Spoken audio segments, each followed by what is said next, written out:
as promised, I told you I would show you how to make these wax fabrics so that you can cover your food with them and cut down on costs. So here we go. First, we're going to cut this into a circle. So what I do is I fold it into squares. Then I fold it into a triangle.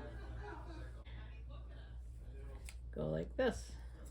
It's kind of thick, so it takes a little bit to get through all these layers, but either that or you can just put a round thing and draw a pattern and then just cut it because this is a little rough. All right, so I did 2 of them.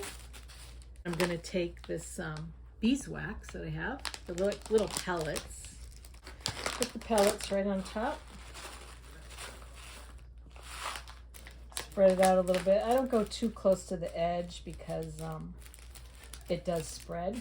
And then you're going to take another piece of parchment paper. So you have one on the bottom, one on the top, a heated iron to high, and then you just put it on here and it melts the pellets, the wax, and you can see the changes in color. So you can definitely see where it's going and what it's doing. Just move it around, and as it melts, then you can continue to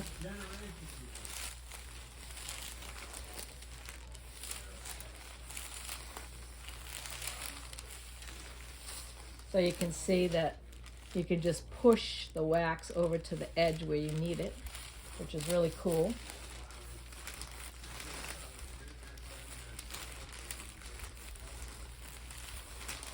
So now the whole thing has wax on it.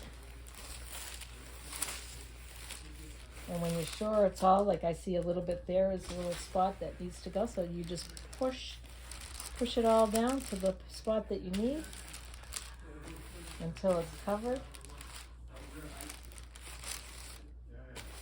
All right, and then when it's done, just pull it off, lift it up, and then just let it dry. Once it dries, then you can just fold it up, keep it in a cool place or a container like I do, and reuse it. And that's how you do it. Hope you enjoy. So this is what it looks like when it's done. It's hard, and you can fold it or roll it up and use it as you wish.